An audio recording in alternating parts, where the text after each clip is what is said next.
করেছে জাহাঙ্গীর বিশ্ববিদ্যালয়ের পশ্চিম পাশে যেটি কিন্তু আজকে দুপুরবেলা তার বাসায় বাইরে তালা বাইরে বন্ধ ছিল নিয়ে হয় তারপর শারমিন জাহান নাম, 25 বছর, আনুমানিক 4:22 বিকেল 4:22 আমাদের এখানে এসেছে, মৃত অবস্থায় এসেছে। আমরা পেশেন্টকে মৃত অবস্থায় পেয়েছি।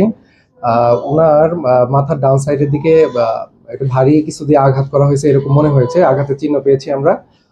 বুকে একটু আঁচড়ের মতো দাগ ছিল। এরপরে যেহেতু এটা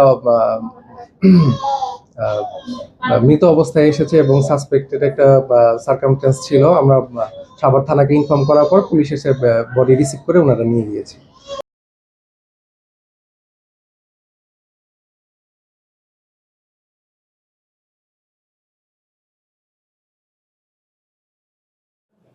ওরা আজকে সকালবেলা চলে যাওয়ার কথা ছিল, কাকা আমাকে বলছিল, তা কিন্তু আজকে সকালবেলা 10:30টার দিকে ও বেরিয়ে গেছে ছেলেটা, দেখলাম একা। না না, ঈদ করতে যাবে বাড়িতে, এই কথা বলছে। আপনি কখন জানতে পারলেন? গেলেন নিচে?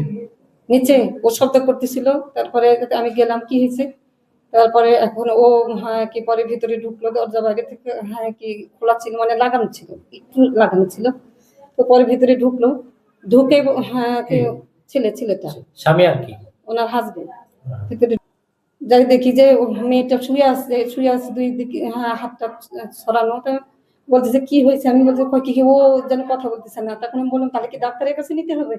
তখন আমি তাড়াতাড়ি করে ভেতরে যে দেখি কেমন জানি একটা অবস্থা, তখন আমি দৌড়ে তাড়াতাড়ি করে বেরিয়েছি যে তাড়াতাড়ি অ্যাম্বুলেন্স নিয়ে আসি, তাহলে নিয়ে গেলে হয়তো সেন্সলেসও হতে পারে, তাহলে ঠিক হয়ে যাবে, এটা বলছি। তারপরে আমি কি করলাম, হ্যাঁ কি ছেলে পেলে মানে কি জন্য ওদেরকে নিয়ে যাওয়ার জন্য কোনো মোবাইল করে তাড়াতাড়ি করে অ্যাম্বুলেন্স আনার ব্যবস্থা করলাম, পাশে আগে মোবাইল করলাম, নক করলাম যে তাড়াতাড়ি বের হোক, মেয়েটা অসুস্থ হয়ে পড়ছে।